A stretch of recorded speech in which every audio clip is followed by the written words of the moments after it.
بسم الله الرحمن الرحيم. السلام عليكم ورحمة الله وبركاته.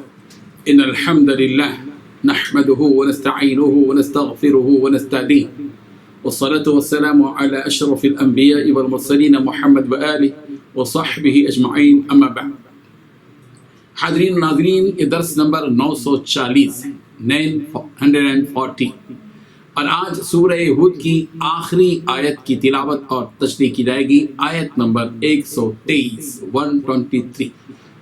چلیے سب سے پہلے اس آیت کی تلاوت کرتے ہیں، لفظی ترجمے اور ترجمے کے بعد تشریح کرتے ہیں۔ اعوذ باللہ من الشیطان الرجیم، بسم اللہ الرحمن الرحیم، وَلِلَّهِ غَيْبُ السَّمَاوَاتِ وَالْأَرْضِ وَإِلَيْهِ يُرْجَعُ الْأَمْرُ كُلُّهُ فَاعْبُدْهُ وَتَوَكَّلْ عَلَيْهِ وَمَا رَبُّكَ بِغَافِلٍ عَمَّا تَعْمَلُونَ صدق اللہ العظیم۔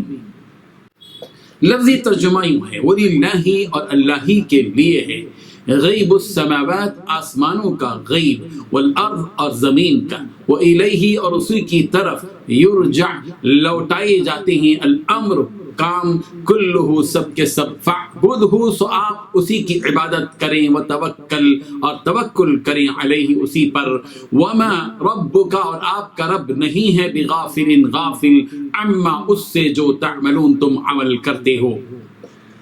ترجمہ یوں ہے، اور آسمانوں اور زمین کی چھپی چیزوں کا علم اللہ ہی کو ہے، اور تمام امور کا رجوع اسی کی طرف ہے، تو اسی کی عبادت کرو اور اسی پر بھروسہ رکھو، اور جو کچھ تم کر رہے ہو تمہارا رب اس سے بے خبر نہیں ہے۔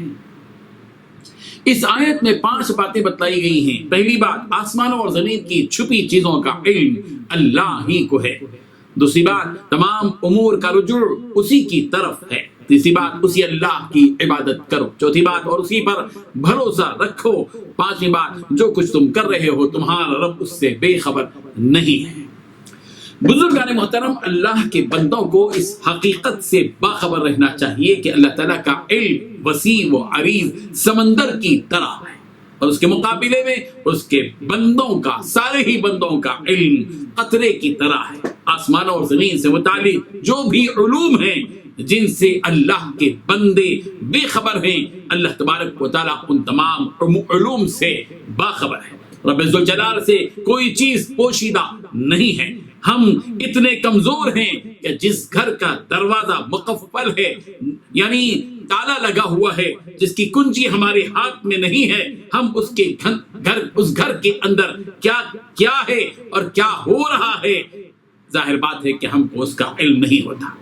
سورہ ہود کی اس آخری آیت میں یہ حقیقت بتا دی گئی ہے کہ ماضی، حال اور مستقبل، تینوں زمانوں کے ان تمام احوال اور حقائق سے رب ذوالجلال واقف ہے، جو آسمانوں اور زمین میں جہاں بھی واقع ہوئے اور ہو رہے ہیں اور واقع ہوں گے۔